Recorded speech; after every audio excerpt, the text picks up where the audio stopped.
አድማጮቻችንና ተመልካቾቻችን ሰላም ለእናንተ ይሁን። እንዴት አላችሁ? የመጨረሻው ዘመን የመጨረሻ መልእክት በሚል እየተካፈልን ያለነው ማርቆስ 1:14 እስከ 15 ያለውን መነሻ አድርገን ነው። ጌታ ኢየሱስ የሰበከው ስብከት ነው። የመጨረሻው ዘመን ማለት የክርስቶስ ኢየሱስ ምጽአት ነው። ማቴዎስ 24 ላይ ሲናገር የመምጣትና የመጨረሻው ምልክቱ ምንድነው ብለው እንደጠየቁትና ከዛ በኋላ ምን ሊሆን እንደሚችል እንደተናገረ ክፍል 1 ክፍል 2 ክፍል 3 ላይ ምልክቶቹን አይተናል፣ ምሳሌዎቹን አይተናል። እነሱን አይተን ምናልባት አሁን ይሄኛው ክፍል 4 ነው እና የምናተኩረው የሰው ድርሻ ላይ ነው። ሰው ምንድነው መሆን ያለበት? ኦኬ የመጨረሻው ዘመን ምልክቶቹን አየን። ክርስቶስ ኢየሱስ በምን አይነት ሁኔታ እንደሚገለጥ አየን። ጊዜዎቹን አየን እና የሰው ድርሻ ታዲያ ምንድነው? ሰው ምን ማድረግ አለበት ብለን የተለያዩ ክፍሎችን አይተናል። ምናልባት በክፍል 3 ያየነው ክርስቶስ ኢየሱስ ለምን ይመጣል? የመምጣቱ ዓላማው ምንድነው? ለምን ይመጣል? እኛ ምን ማድረግ አለብን ብለን ወዳጆቼ ባለፈው ጨርሰናል። ዛሬ የምናየው ክፍል 4 ነው የሚሆነው። በመንግስተ ሰማይ የሚሆኑ ተስፋዎች ታዲያ ምንድን ናቸው? ክርስቶስ የሚመጣበትን ዓላማ አየን። ዓላማው ገባን። ንስሐ መግባት ያለብን ሰዎች፣ እድሉ የተሰጠን ሰዎች በድሉ ተጠቀምን። በመንግስተ ሰማይ የመንግስተ ሰማይ ባህሪ ምንድነው? መጽሐፍ ቅዱስ በመንግስተ ሰማይ ስለሚጠብቀን ነገር ምንድነው? እሱን ነው የምናየው። የመጀመሪያው የመንግስተ ሰማይ ባህሪ ወይም ደግሞ በመንግስተ ሰማይ የሚጠብቁን መንግስተ ሰማይ ራሱ መንግስተ ሰማይ ነው የሚጠብቀን። ፍጥረት ከጥፋት ባርነት ነፃ ይወጣል። እዚህ ሮሜ ምዕራፍ 8 ላይ ለኛም ይገለጽ ዘንድ ካለው ክብር ጋር ቢመዛዘን ያሁኑ ዘመን ስቃይ ምንም እንዳይደለ አስባለሁ ይልና ጳውሎስ ስቃይ እንዳለ ሰቆቃ እንዳለ በዚህ ባለንበት ዘመን ላይ አይተናል። ማቴዎስ 24 ላይ ጌታ ኢየሱስ ምሳሌዎችን ከተናገረ በኋላ ምልክቶቹን ከተናገረ በኋላ እስከ ዛሬ ያልሆነ ከእንግዲህ በኋላ የማይሆን መከራ እንደሚሆን ቀኖቹ ባያጥሩ ኖሮ ስጋን የለበሰ ሁሉ እንደማይተርፍ ተናገረ። ቀኖቹ የሚያጥሩት ስለተመረጡ ሰዎች እንደሆነ እሱን አየንና የመንግስተ ሰማይ ባህሪ በመንግስተ ሰማይ የምናገኘው ፍጥረት ከጥፋት ባርነት ነፃ ይወጣል። ሮሜ 8 ላይ እና ለኛም ይገለጽ ዘንድ ካለው ክብር ጋር ቢመዛዘን ያሁኑ ዘመን ስቃይ ምንም እንዳይደለ አስባለሁ ይላል። ወዳጆቼ ስቃያችንን እንረሳለን። ፍዳና ሐሳር በቋንቋ ልንገልጸው የማንችለው ነገር በዚህ ዘመን ጆሮን የሚሰቀጥጥ ነገር በጌታ ካመናችሁ ወዳጆቼ በክርስቶስ አምናችሁ ንስሐ ከገባችሁ ብድራት እንዳለ አይተናል። ክርስቶስ ለምን ይመጣል በሚለው ላይ እና ፍጥረት ከጥፋት ባርነት ነፃ ይወጣል። ፍጥረት ለከንቱነት የፍጥረት ናፍቆት የእግዚአብሔር ልጆች መገለጥ ይጠባበቃልና ፍጥረት ለከንቱነት ተገዝቷልና በተስፋ ስላስገዛው ነው እንጂ በፈቃዱ አይደለም። ተስፋውም ፍጥረት ራሱ ደግሞ ከጥፋት ባርነት ነፃ ወጥቶ ለእግዚአብሔር ልጆች የሃይማኖት ቁም ነገሩ የእግዚአብሔር ልጅ መሆን ነው። ሌላ አይደለም። የአንድ ቤተ ክርስቲያን አባል መሆን አይደለም። የቀበሌ ለውጥ አድራሻ ለውጥ አይደለም። የህይወት ለውጥ ነው። ለተቀበሉት በስሙ ለሚያምኑት ለነርሱ የእግዚአብሔር ልጆች ሆኑ ዘንድ ስልጣን ሰጣቸው ነው የሚለው ወዳጅ እና ፍጥረት ራሱ ደግሞ ከጥፋት ባርነት ነፃ ወጥቶ ለእግዚአብሔር ልጆች ወደሚሆን ክብር ነፃነት እንዲደርስ ነው። ፍጥረት ሁሉ እስካሁን ድረስ አብሮ በመቃተትና በምጥ መኖሩን እናውቃለን። መቃተት ከውስጥ የሚወጣ ድምፅ ነው። ምጥ አንዱ የመጨረሻው ዘመን ምልክት የምጣር መጀመሪያ ናቸው ይላል አይደል? ምጥ ነው። ሴቶች ናቸው የሚያውቁት፣ ወንዶች አያውቁ። በእርግጥ ጭንቀታቸው ልንካፈል እንችላለን እና እርሱም ፍጥረት ሁሉ እስካሁን ድረስ አብሮ በመቃተትና በምጥ መኖሩን እናውቃለን። አሁን ምጥ አለ ወዳጄ። ከተፈጥሮ አደጋ የተነሳ ከሰው ሰራሽ አደጋ የተነሳ ምጥ አለ። የማይወለድ ምጥ አንድ ቀን ይወለዳል። ብቻ መን ብቻ ንስሐ ግባ። በመቃተት በምጥ መኖር እናውቃለንና እርሱ ብቻ አይደለም፣ ነገር ግን የመንፈስ በኩራት ያለን ራሳችን ደግሞ የሰውነታችን ቤዛ የሆነው ልጅነት እየተጠባበቅን ራሳችን በውስጣችን እንቃትታለን። አላማኝ ብቻ አይደለም መከራ የሚያመጣው የሚቃትተው እኛ ራሳችን ኢየሱስ ክርስቶስ አለን የምንል ድነናል፣ የዘላለም ሕይወት አለን የምንል ራሳችን ደግሞ እንቃትታለን፣ እናመጣለን። ወዳጅ በውስጣችን እንቃትታለን። በተስፋ ድነናልና። ነገር ግን ተስፋ የሚደረግበቱ ነገር ቢታይ ተስፋ አይደለም።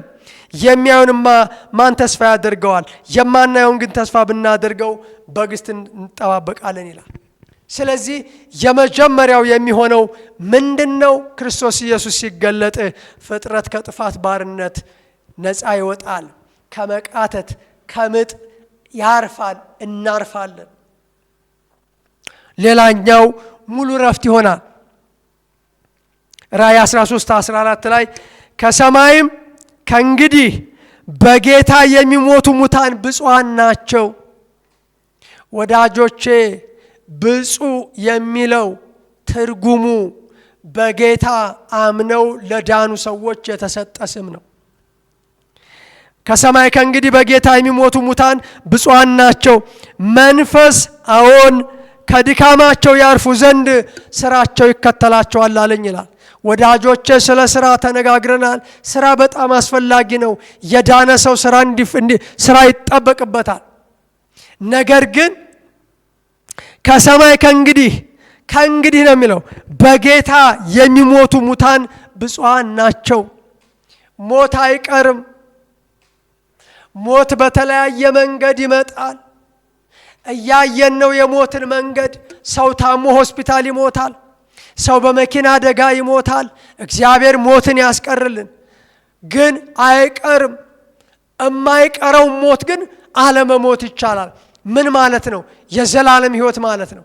በጌታ የሚሞቱ ሙታን ብፁዓን ናቸው። አሁን እየተጠየቅ ያለው በጌታ አምነህ እንድትሞት ነው ወዳጄ። ከድካማቸው ያርፉ ዘንድ ስራቸውም ይከተላቸዋል። እምነታችን ይከተላችን፣ ጽድቃችን ይከተለናል፣ ቅድስናችን ይከተለናል። እርሱም በክርስቶስ ኢየሱስ ማመንና ንስሐ መግባት ነው። ሌላኛው የመንግስተ ሰማይ ባህሪ ፍትህ፣ ሰላም፣ ጽድቅ ይሰፍናል። እዚህ ኢሳይያስ ምዕራፍ 11 ላይ ከእሴይ ግንድ በትር ይወጣል ብሎ ካለ በኋላ ከስሩም ቁጥቋጦ ያፈራል። የእግዚአብሔር መንፈስ የጥበብና የማስተዋል መንፈስ፣ የምክርና የኃይል መንፈስ፣ የእውቀትና እግዚአብሔርን የመፍራት መንፈስ ያርፍበታል ብሎ ካለ በኋላ ተኩላ ከበግ ጠቦት ጋር ይቀመጣል። ተኩላና የበግ ጠቦት ፍጹም ተቃራኒ ናቸው፣ ጠላት ናቸው። ግን በመንግስተ ሰማይ እንዲህ ይሆናል። ተኩላ ከበግ ጠቦት ጋር ይቀመጣል።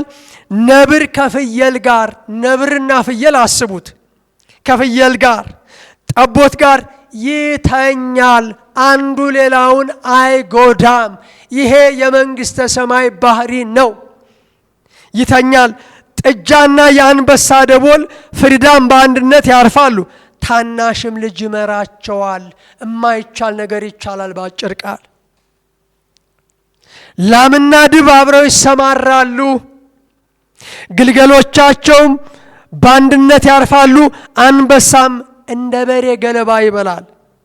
የሚጠባውም ሕፃን በእባብ ጉድጓድ ላይ ይጫወታል። ሕፃንና እባብ ጡት የጣለውም ሕፃን በፉኙት ቤት ላይ እጁን ይጭናል። የሚገርም ምሳሌ ነው ወዳጆች። በተቀደሰው ተራራ ሁሉ ላይ አይጎዱም፣ አያጠፉም። ውሃ ባህርን እንደሚከድን ምድር እግዚአብሔርን በማወቅ ትሞላለች። ይሁንልን፣ ያርግልን። ክብር ለኢየሱስ ይሁን። ስለዚህ የመጨረሻው ዘመን ወይም የመንግስተ ሰማይ ባህሪ ምን ይመስላል? ፍትህ፣ ሰላም፣ ጽድቅ ይከፍላል። ፍቅር ይሰፍናል። በእንስሳና በሰው መካከል እንኳን ጸብ የለም፣ ልዩነት የለም። ሌላኛው ሰው ዕድሜ ጠግቦ ነው የሚኖረው። ራእይ 21:4 ላይ እነሆ የእግዚአብሔር ድንኳን በሰዎች መካከል ነው፣ ከእነርሱም ጋር ያድራል፣ እንባዎችንም ሁሉ ከዓይናቸው ያብሳል። ወዳጆቼ በመጨረሻው ዘመን እንባ ከዓይናችን ላይ ይታበሳል። አሁን ደረት መድቃት አለ፣ አሁን ዋይታ አለ፣ አሁን ለቅሶ አለ፣ አሁን አለመጽናናት አለ። በክርስቶስ ኢየሱስ አምነህ ብትሞት እንባ ከዓይንህ ይታበሳል። ትካዜና ሐዘን ይሸሻሉ። ማንም ሂዱ ሳይል ይሸሻሉ። ወዳጆቼ እንባ ከዓይን ላይ ይታበሳል። የመጨረሻው ዘመን የክርስቶስ ኢየሱስ ባህሪ የቀደመው አሮጌው ነገር ሁሉ ያልፋል፣ አዲስ ሰማይና አዲስ ምድር ይመጣል። እነሆ ሁሉን አዲስ አደርጋለሁ። አሜን። ወዳጆቼ አሮጌ ነገር አይኖርም። ሁሉም ነገር ምን ይሆናል? አዲስ ይሆናል። ለምን ሲባል አዲስ ሰማይና አዲስ ምድር ወደ ምድር ይወርዳሉ። የቀደመው አሮጌው ነገር ሁሉ ያልፋል። እግዚአብሔር ሁሉን በአዲስ መንግስት አዲስ ያደርጋል። የእግዚአብሔር ድንኳን በሰዎች መካከል ይሆናል። እግዚአብሔር ራሱ በመካከላችን ይሆናል። ወዳጆቼ እንዴት አይነት ይሆን? በበሰሉት መካከል ጠብን እናገራለን አለ። ዓይን ያላየው በሰው ልብ ያልታሰበ እግዚአብሔር ለሚወዱት ያዘጋጀው ይላል። ወዳጆቼ እንዲህ አይነት የተዘጋጃለ። ሁለተኛ እመጣለሁ ወስዳችኋለሁ፣ በአባቴ እመኑ በእኔም እመኑ ብሎ ይጀምርና እመጣለሁ ወስዳችኋለሁ፣ በአባቴ ቤት ብዙ መኖሪያ አለ፣ መንግሥተ ሰማይ። ኃጢአት የሌለበት ዓለም ይሆናል። ሰይጣን የለማ፣ ተጥሏላ ወደ ጥልቅ። ሞት የለማ፣ ሐሰተኛው ነቢይ የለማ፣ አውሬውና ዘንዶው የሉማ። ሞት ራሱ ተጥሏላ ወዳጆቼ። ለዚህ ነው የምንደክመው። ብድራታችን ይሄ ነው ወዳጆቼ። ኃጢአት የሌለበት ዓለም፣ ጥያቄ የሌለበት ዓለም። አሁን ጥያቄ አለ አይደለ? ማንም የማይመልሰው ጥያቄ፣ ሰው የማይመልሰው ጥያቄ አለ። እግዚአብሔር ብቻ የሚመልሰው ጥያቄ አለ። ሚስጥሩ ለአምላካችን ለእግዚአብሔር የተገለጠው ግን ለኛ የሚያስብል አለ ወዳጆቼ። አለ ጥያቄ አለ፣ አለ ጥያቄ አለ። በገጠርና በከተማ ጥያቄ አለ ወዳጆቼ። በክርስቶስ ኢየሱስ አምናችሁ ብትሞቱ ጥያቄ ይመለሳል በመንግሥተ ሰማይ። ሰይጣን ለዘላለም በእሳት ባህር ይጣላል። ታዲያ የኛ ድርሻ ምንድነው? የመጀመሪያው ወዳጆቼ ዕውቀት ነው ብለናል። ወንድሞች ሆይ አንቀላፍተው ስላሉት ታውቁ ዘንድ እወዳለሁ እንዳለ፣ ስለ መንፈሳዊ ነገር ታውቁ ዘንድ እወዳለሁ እንዳለ የእግዚአብሔርን ቃል ማወቅ ይጠይቃል። ስለ መንግሥተ ሰማይ ማወቅ ይጠይቃል። የመጀመሪያው የኔና የናንተ ድርሻ ማወቅ ነው። ማወቅ ይሁንልን። የእውቀታችን ምንጭ ደግሞ መጽሐፍ ቅዱስ ነው። የእውቀታችን ምንጭ ደግሞ ሕገ መንግሥታችን መጽሐፍ ቅዱስ ነው። ሌላኛው የኔና የናንተ ድርሻ መጸለይ ነው። ሽሽታችሁ በክረምት እንዳይሆን ምን በሉ? ጸልዩ። ብዙ ጊዜ ተነጋግረናል፣ በክፍል አንድም በክፍል ሁለትም። ክረምት የምንሸሽበት አይደለም ወዳጆቼ። ማንም እንዳያስተን መጠንቀቅ ነው። መጽሐፍ ቅዱስ ማስጠንቀቂያ አለው፣ ደወል አለው ወዳጆቼ፣ ማንቂያ አለው። ማንም እንዳያስታችሁ ተጠንቀቁ። ሐሰተኞች ወጥተዋል፣ ሐሰተኛ ነቢያቶች አሉ። ማንም እንዳያስተን መጠንቀቅ ነው። ሌላኛው ሶስተኛው የኔና የናንተ ድርሻ መንቃት ነው። ማቴዎስ 4:42 ላይ ጌታችሁ በምን ሰዓት እንዲመጣ አታውቁምና እንግዲህ ንቁ። መንቃት ይሁንልን ወዳጆቼ። አንተ የምትተኛ ንቃ፣ ከሙታንም ተነስ፣ ክርስቶስ ያበራልሃል። ወዳጆቼ ንቁ። የሚያወላዳ ጊዜ አይደለም ያለንበት። ክርስቶስ በምን ሰዓት እንደሚመጣ አናውቅም። ምጥ እርጉዝን እንደሚይዛት እንደ ሌባ ጌታ ይርዳን። ሌላኛው የኔና የናንተ ድርሻ መትጋት ነው። ማቴዎስ 26:41 ላይ ወደ ፈተና እንዳትገቡ ትጉና ጸልዩ። ስለ ትጋት ባለፈው መጀመሪያ በነበረው ክፍል ላይ ሰብኬያለሁ። ትጋት ማለት ወዳጆቼ ትጋት ማለት ነው እና በምንድነው ምን ተጋው ስትሉ ሐዋርያ ሥራ ምዕራፍ 2 ላይ በሐዋርያት ትምህርት እንጀራውን በመቁረስ በጸሎት ይተጉ ነበር ይላል። ትጋት የከበረ ሀብት ነው ወዳጆቼ። ከዚህ ሁሉ ለማምለጥ እንድትችሉ ስትጸልዩ ትጉ ይላል። ከዚህ ሁሉ ከምኑ ካሁን ካለው ሞት እንግዲህ ሊመጣ ካለው ከዚህ ሁሉ ለማምለጥ በሰው ልጅ ፊት ለመቆም እንድትችሉ በክርስቶስ ፊት አንድ ቀን እንቆማለን ወዳጆቼ። ስንቆም ግን ሊመጣ ካለው ከዚህ ሁሉ ለማምለጥ በሰው ልጅ ፊትም ለመቆም እንድትችሉ ለማምለጥ ብቻ አይደለም በክርስቶስ ፊት ለመቆም እንድንችል ስትጸልዩ ሁሉ ጊዜ ትጉ። ትጋት ይሁንልን ወዳጆቼ። የኔና የናንተ ድርሻ ትጋት ነው። ሌላኛው መቀደስ ነው። ወሳኞች ስለሆኑ ነው ወዳጆቼ። መቀደስ ነው። ራእይ 22 11 እና 14 አመፀኛው ወደፊት ያምፅ፣ እርኩሱም ወደፊት ይርከስ፣ ጻድቁም ጽድቅ ያርግ፣ ቅዱሱም ይቀደስ፣ ዋጋ ይበጃል አለ። ወዳጆቼ የምርጫ ጉዳይ ነው። የመጨረሻው ዘመን የመጨረሻ መልእክት አይደል እየተነጋገርን ያለ ነው። ወንጌል ኢየሱስ ክርስቶስ የመጨረሻው ዘመን የመጨረሻ መልእክት ነው ወዳጆቼ። ይሄን መልእክት ተቀበሉ። ይሄ መልእክት ይድረሳችሁ ወዳጆቼ። ለዚህ መልእክቱ ዋጋ ስጡ። መልእክት ላኪ ያለው እግዚአብሔር አብ ነው። ክርስቶስ እንደተላከ ይናገራል። እኔን እንደላከ ላኳቸው ይላል። ላኪ ያለው እግዚአብሔር አብ ነው። ተላኪው እኔና አገልጋዮች ነን። መልእክቱ ኢየሱስ ነው። ተቀባይ ግን አንተ ነህ ወዳጄ። የመልእክቱ ተቀባይ የኢየሱስ ተቀባይ አንተ ነህ። መልእክቱ ኢየሱስ ነው። እኛ የተላክን ሰዎች ነን። ላካቸው ሁለት ሁለት አድርጎ ይላል መጽሐፍ ቅዱስ። ላኪ፣ ተላኪ፣ መልእክት፣ ተቀባይ። ተቀባይ አንተ ነህ ወዳጄ። ለዚህ ነው ለተቀበሉት ብለን ደጋግመን ምን እንናገር። ዮሐንስ 1:12 ለተቀበሉት ለተስማሙት ለነርሱ የእግዚአብሔር ልጆች ሆኑ ዘንድ። ምንድነው የምቀበለው ካልከኝ ነፍሱን ሰጠ ይላል። ነፍስ የተሰጠን ሰዎች ነን። ኢየሱስ የተሰጠን ሰዎች ነን። መልእክቱ ኢየሱስ ነው። ተቀበል ወዳጄ፣ ተስማማ ወዳጄ።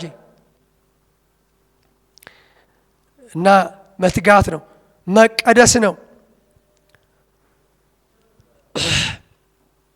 ይህ ሁሉ እንዲህ የሚቀጥል ከሆነ ይላል እየቀጠለ ነው፣ እየባሰበት ነው። ሁለተኛ ጴጥሮስ 3:12 ላይ ይህ ሁሉ እንዲህ የሚቀጥል ከሆነ የእግዚአብሔርን ቀን መምጣት እያሰባችሁ በቅዱስ ኑሮ ልትሆኑ እንዴት ይገባችሁ ይላል። አንደኛ ተሰሎንቄ 5:23 የሰላም አምላክ ራሱ ሁለንተናችሁን ይቀድስ፣ ጌታችን ኢየሱስ ክርስቶስ በመጣ ጊዜ ያለ ነቀፋ ፈጽመው ይጠበቁ ይላል። ክርስቶስ ኢየሱስ ሲመጣ ፈጽሞ ያለ ነቀፋ ይጠበቅ። አቤት ነቀፋ! ጌታ ኢየሱስ ይርዳን።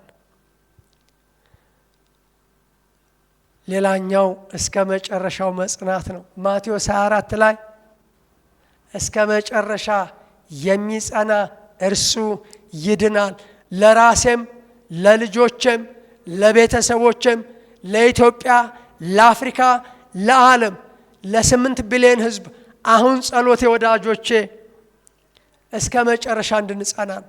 ለጊዜው መጽናት ይቻላል፣ ለተወሰነ ጊዜ መጽናት ይቻላል። እስከ መጨረሻ የሚጸና ይድናል ይላል ወዳጆቼ። እስከ መጨረሻ መጽናት ይሁንልን። የኔና የናንተ ድርሻ እስከ መጨረሻ መጽናት ስለሆነ ያለንን አጽንተን መያዝ እስከመጣ ማንም አክሊልህ እንዳይወስድብህ ያለህን አጽንተህ ያዝ። አክሊል ይወሰዳል እንዴ? ምንድነው አክሊል? እስከመጣ ክብረ ወሰንህን አስጠብቅ ማለት ነው ወዳጆች። በሌላ አባባል ክብረ ወሰን ይወሰዳል፣ ሌላ ፈጣን መጥቶ ይወስደዋል። ስለዚህ ክብረ ወሰንህን ምን በል? ጽድቅህን አስጠብቅ፣ ቅድስናህን አስጠብቅ። ያለንን አጽንተን መያዝ ይሁንልን። እስከ መጨረሻ መጽናት። ሌላኛው የኔና የናንተ ድርሻ የመጨረሻውን ዘመን በተመለከተ መታገስ ነው። ሉቃስ 21:18 በመታገሳችሁ ነፍሳችሁን ታገኛላችሁ። ወዳጆቼ የትዕግስት ውጤት ነፍስን ማግኘት ነው። ክብር ለኢየሱስ ይሁን። በመታገሳችሁ ነፍሳችሁን ታገኛላችሁ። ትዕግስት ደግሞ እንዲሁ አይመጣም። የትዕግስት ምንጭ እግዚአብሔር ነው። ጌታ ይርዳን። እርሱ ነውርን ንቆ በፊቱም ስላለው ደስታ በመስቀል ታግሶ በእግዚአብሔር ዙፋን ቀኝ ተቀምጧል። የሚናገረው ስለ ክርስቶስ ኢየሱስ ነው። ዕብራውያን 12:1 ጀምሮ ነው። ወዳጆች በፊታችን ያለውን ሩጫ በትዕግስት እንሩጥ ይልና እርሱ ነውርን ንቆ፣ ነውርን መናቅ ይሁንላችሁ ወዳጆቼ፣ ጉቦን መናቅ ይሁንላችሁ። ነውርን፣ ኃጢአትን፣ ዝሙትን መናቅ፣ ስድብን መናቅ፣ ስካርን መናቅ፣ ዘፈንን መናቅ። በጣም ብዙ ሰው ስለ ዘፈንና ስለ ስካር ስለሚከራከር ጌታ ይርዳል።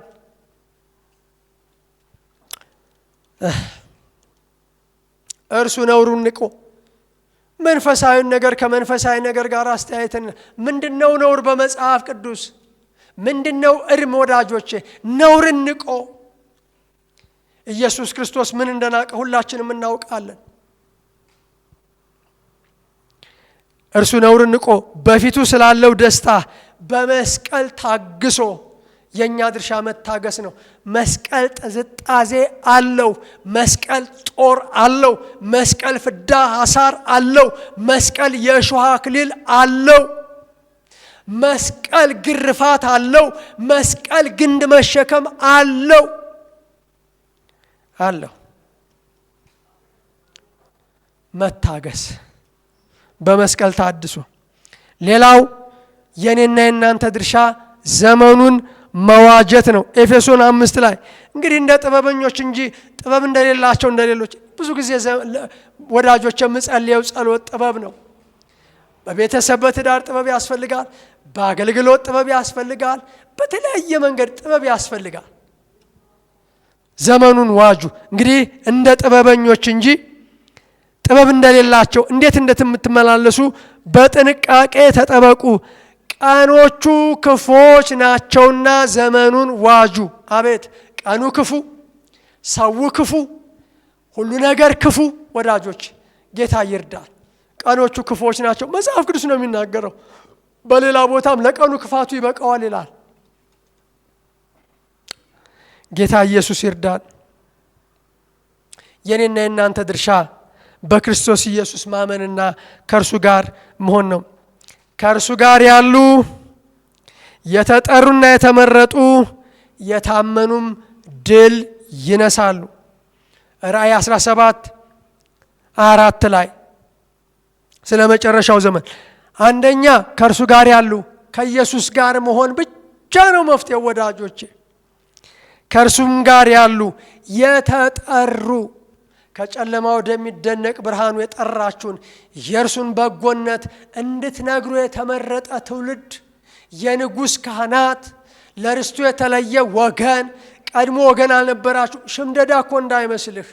ምን ይላል ቃሉ? ከእርሱ ጋር ያሉ የተጠሩ የተመረጡ የታመኑም ድል ይነሳሉ። ማን ነው ድል የሚነሳው ብለህ ካልከኝ የተጠሩ። ስለዚህ ተጠርተሃል። እየጠራህ ነው ወዳጄ፣ ና እያለህ ነው ወዳጄ። ጥሪውን ተቀብለህ እመን። ለምን ስትል የተጠራ ድል ይነሳል፣ የተመረጠ ድል ይነሳል፣ ከኢየሱስ ጋር ያለ ድል ይነሳል፣ የታመኑም ድል ይነሳሉ። ሌላኛው እስከ መጨረሻ እስከ ፍጻሜ መሄድ ሩጫውን መጨረስ ነው። በዚህ ባርኪያችሁ ነው መጨረሰው። ዳንኤል 12:13 ሁለተኛ ጢሞቴዎስ ላይ አንተ ግን እስከ ፍጻሜ ሄድ። ስለ መጨረሻው ዘመን አይደል የምናወራው? የመጨረሻው ዘመን ማለት ፍጻሜ አይደል? የክርስቶስ ምጽአት አይደለ? አንተ ግን እስከ ፍጻሜው ድረስ ሂድ፣ አንተም ታርፋለህ፣ በዕጣ ክፍል ትቆማለህ በመንግሥተ ሰማይ። ወዳጆቼ በቀኝ መቆም ይሁንልን እንደ በጎቹ፣ ደግሞም ካመን ይሆናል። ቃል ገብቷላ፣ ምርጫ ነዋ። አንተም ታርፋለህ፣ በመጨረሻ በዕጣ ክፍል ትቆማለህ ይላል። ሩጫውን ጨርሻለሁ አለ ጳውሎስ። አቤት እንዴት አይነት ድንቅ ነገር ነው! መሄጃዬ ደርሷል። ሩጫዬን ጨርሻለሁ፣ ሃይማኖትን ፈጽሜያለሁ። ሃይማኖት ማለት እምነት ማለት ነው። መልካሙን ገድል ተጋድያለሁ፣ የጽድቅ አክሊል ተዘጋጅቶልኛል። ወዳጆቼ የጽድቅ አክሊል ተዘጋጅቶልናል። ለነማ? ሩጫውን ለምንጨርስ ሰዎች፣ ፍጻሜን አሳምርልኝ ለምንል ሰዎች፣ መጨረሻዬን አሳምርልኝ ለምንል ሰዎች ደግሞም ያምራል። ላያምር አይናገረንም። ደም አልከፈለም ክርስቶስ ኢየሱስ። ሩጫውን ጨርሻለሁ፣ ሃይማኖትን ፈጽሜያለሁ፣ መልካሙን ገድል ተጋድያለሁ፣ የጽድቅ አክሊል ተዘጋጅቶልኛል፣ መንግስት ተዘጋጅቶልኛል። ክብር ለኢየሱስ ይሁን። የመጨረሻው መጠባበቅ መናፈቅ ነው። አንደኛ ጴጥሮስ 1:13 የኢየሱስ ክርስቶስን መገለጥ ስትጠባበቁ አንዳች አይጎድልባችሁም ይላል። ወዳጆቼ የኢየሱስ ክርስቶስን መገለጥ ስትጠባበቁ፣ መጠባበቅ፣ መናፈቅ፣ ማስቸኮል፣ ነፍስን አደራ መስጠት። አራተኛው ክፍል የመጨረሻው። ከዛ ስለ መጨረሻው ዘመን ያሉ ትምህርቶችን በሚቀጥለው ክፍል 5 እንቀጥላለን። ለዛሬው እዚህ ላይ እናቆማለን። ነፍስን መስጠት መዝሙር 30 ቁጥር 5 ላይ ነፍሴን በእጅህ አደራ ሰጣለሁ አለ ጌታ ኢየሱስ። ነፍሱን ሰጠ። ለኛ ደግሞ እንዲህ ተብሎ ተጽፏል፣ እንደ እግዚአብሔር ፈቃድ መከራን የሚቀበሉ። እንደ እግዚአብሔር ፈቃድ ያልሆነ መከራ አለ፣ እንደ እግዚአብሔር ፈቃድ የሆነ መከራ አለ። ስለ ስሙ መከራ የምንቀበለው እንደ እግዚአብሔር ፈቃድ የሆነ መከራ ነው። እንደ እግዚአብሔር ፈቃድ መከራን የሚቀበሉ ነፍሳቸውን ለታመነ ፈጣሪ አደራ ይስጡ። የመጨረሻው ዘመን የመጨረሻ መልእክት ወዳጆቼ በክርስቶስ ኢየሱስ ማመን ንስሐ መግባት ነው። ነፍስን ለታመነ ፈጣሪ አደራ መስጠት ነው። ክብር ለኢየሱስ ይሁን። እንጸልያለን። እግዚአብሔር ሆይ ስለሰማሁት የሕይወት ቃል በመጨረሻው ዘመን የኔን ድርሻ ከኔ የሚጠበቀውን የኔን ተግባር ነግረኸኛል። መጸለይ ነው። ማንም እንዳያስተኝ መጠንቀቅ ነው። መንቃት ነው። መትጋት ነው። ዛሬ በተሰጠኝ እድል እነቃለሁ፣ እተጋለሁ፣ ንስሐ ገባለሁ፣ ኃጢአቴን እናዘዛለሁ።